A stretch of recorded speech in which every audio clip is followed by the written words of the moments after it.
rude to me once. Yeah, but who cares? Oh, yeah, I know. Comedians are the worst. I don't know if people... I guess people must know that by now, that comedians by nature are just horrible people who are not funny and usually miserable. Yeah. You know, I met John Mulaney before he was famous. He was doing a bit on stage, and in the middle of the bit, because we were in the back of a bar, the busboy stood up on the stage itself and walked right past him, and he got distracted and never went back to the bit. And then I ran into him about a week later, another comedy club outside. Again, he wasn't famous at this point. He wasn't writing for SNL or anything. And I approached him and I said, "Hey, how does that bit end?" And he's like, I said, "You don't need to tell me the joke. I'm just curious of how the bit ends." And then he was taken aback, and he did not appreciate, even though I think I was perfectly nice about it, because I was like, "Oh, I understand why you were distracted. Of course, I would be distracted too." And then I never heard him do the bit again, and I never heard. So I don't know how it ends.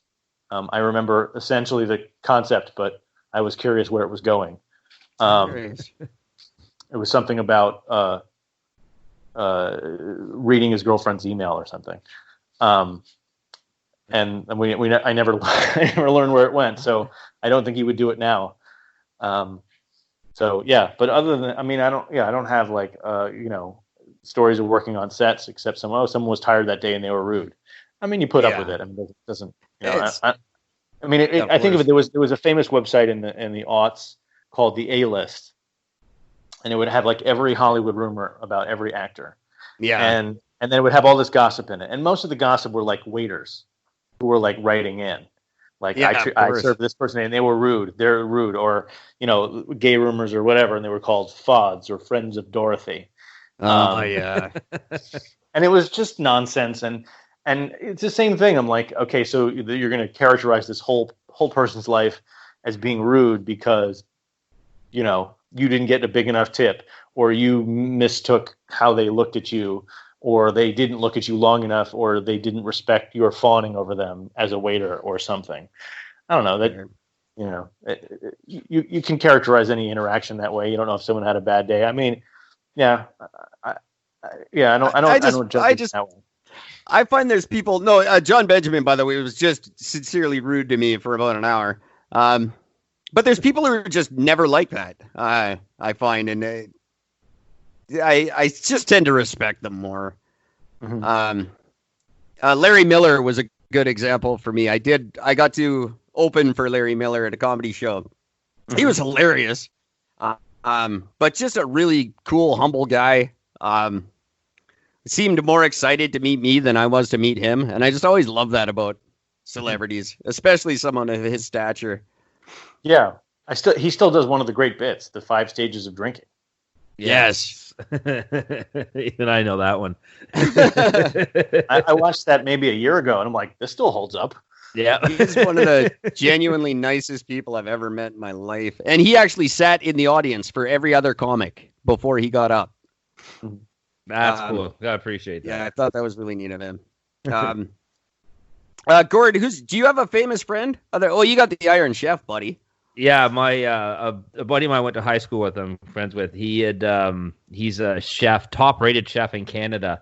Runs a restaurant in a town called Campbellville next to ours, and he was on Iron Chef Canada, and he went against I can't think of her name at this very moment because I actually can't stand the chick. But he went against this other Iron Chef, and I can't stand this chick, and he just fucking dominated her, made her look like a fool. And I didn't know it was Iron Chef Canada. I thought it was the real one. No, it's the Iron Chef Canada. It's totally different. Yeah, but still cool enough that a friend of mine got on TV. Like, I mean, he gets a lot of television stuff and spots for owning the restaurant, being a top-rated chef, but to see him on Iron Chef was a real treat for me, being such a fan of the show. So that was pretty awesome. I got my one famous, and I don't even know if I've told you this, Gord, but I was actually really good friends with Adam Beach before he was anybody. Really? Yeah. Oh. We worked together at a restaurant in Calgary. Oh, no way. And then he went off to he literally did that thing where he's like, I'm going to go to Hollywood and get famous. And we're all like, yeah, all right, see you in 6 weeks, loser. And little did you know. Shortly after that, Wind Talkers came out. That's funny. And I thought he was in some again. stuff earlier than that. Oh, he was. He was. I'm skipping quite a massive leap there, but he never spoke to us again. He never came back to see how the boys were doing or anything. But I guess he goes to Winnipeg quite a bit and visits them. So screw that guy. That's funny. See, the only other person I ever knew that was any bit famous was when I was in high school. There was this girl who was the stunt double for the little girl in Adventures in Babysitting. Oh, cool! That was the closest. Yeah, that was something. Because I mean, the funny thing is she was like at the time she was I think 8 years older than the little girl, but she's such a tiny little thing. She looks like she could pass for a 10-year-old. And that's a big tie-in for us because one of our biggest fans is the dude from that movie. What a prick I am! I don't remember his name. No, you talk about him all the time. Come on, I'm gonna make you fucking. I'm drawing a blank because I'm so tired. Oh my god! There he goes. Now he's not a fan anymore. That's it. Am I supposed to know this person offhand? The redheaded dude from Adventures in Babysitting and Don't Tell Mom the Babysitter's Dead. And is it Keith or Anthony? Oh, Keith Coogan. Keith Coogan. Thank you. Coogan. My God. He was the first. He was the first celebrity fan of Eric and Gord. What if we're right? Yeah. Is that the dishes are done? That's him. Yeah, the dishes are done, man.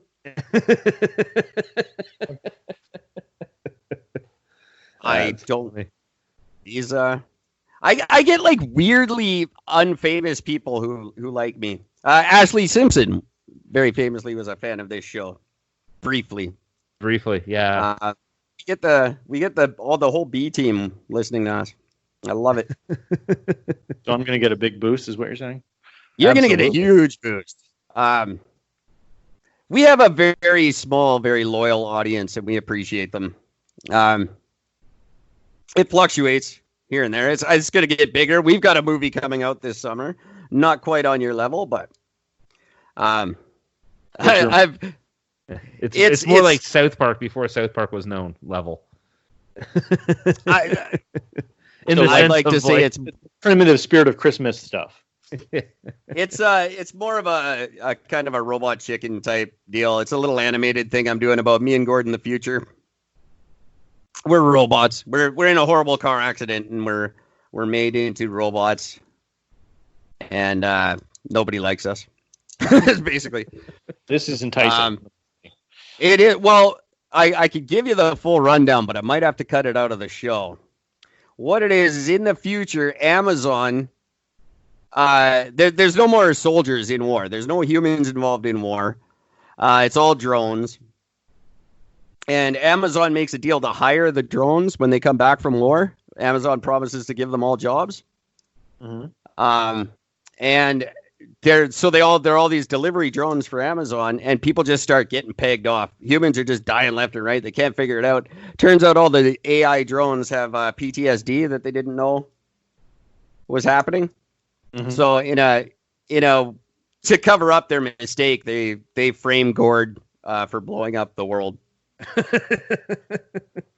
How long is it? 5 minutes? I'm pushing for 45. Okay. And where are you going to put it out? YouTube? Vimeo? Vimeo. We already talked about it. I think Vimeo might be the place to do it.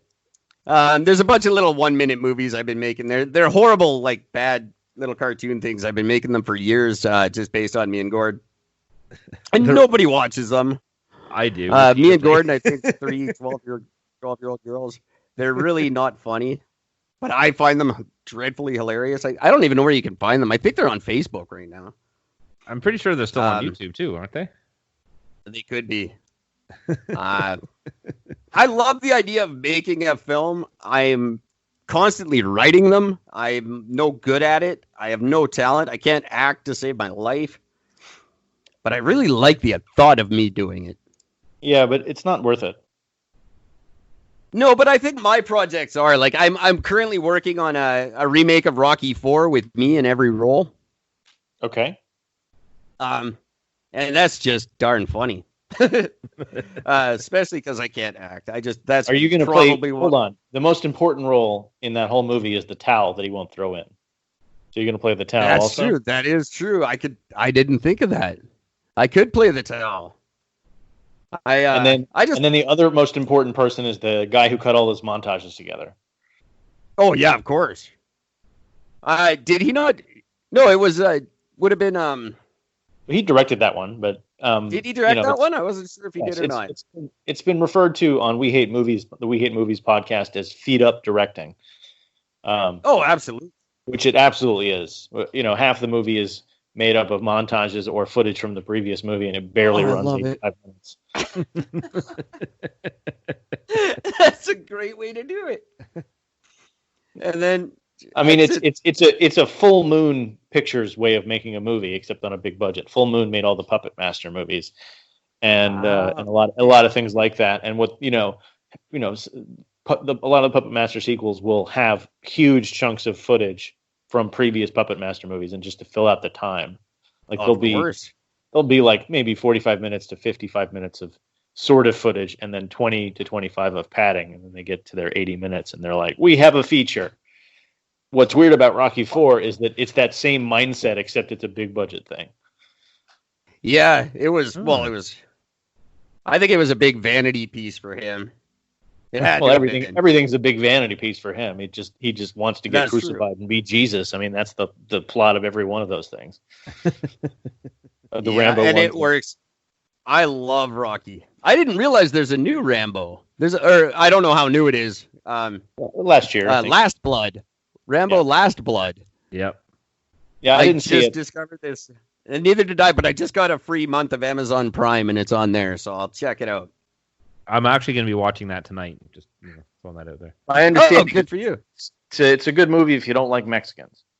Oh, well, who does? That's great. That should be the title. That should be the tagline. I love it. Rambo hates Mexicans. It's a great movie if you don't like Mexicans. That should be the tagline for every movie. He's not wearing a red hat, but he might as well be.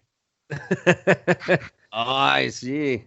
Next thing you know, Trump will be promoting the crap out of this movie. It already tanked. It's over. It's fine. Hey, pretty soon, I think Mexicans are going to take over your country pretty soon. How so? If they're not going to let them in, he's already shut down the border. I've got a funny feeling he's not going to have much of a choice in the future. I see the American empire falling, and it's following suit in much the same way as every empire does, and he just seems to be failing a lot. And I think he's gonna take the country. Let me just say, as someone who grew up around his kids and knew them, and lived in New York most of my early life, is failing is what he does. That's all he's ever done. It's true. Not paying people, being racist. That's what he was known for. Cheating on his wife. Yeah. I mean, we knew. He was just a tabloid fixture. He was always a liar. None of this is a surprise to anyone who lived in New York. Zero. They all knew him. We were all aware of it. It is not a coincidence that he got like 6% of the vote in New York City, and all of it was in Staten Island. Fair enough. Exactly. I'm 100% predictable. There is not a thing that he does that's like, oh, that's new. It's kind of like, okay, well, variations on the theme, because bankrupt, mobster shit, grifting. I mean, that's it. That's what we know. That's what. But low level, grifting. Look, you want a perfect encapsulation. I know you don't want to get political, but this is perfect because I hate getting political. Okay, but so that story about how his charity was shut down, right? Yes, because they were right. So, and the only time they'd ever give money were to his own projects, including they gave $8 to the Boy Scouts right around the same time that his son became a Boy Scout, because that's the registration fee.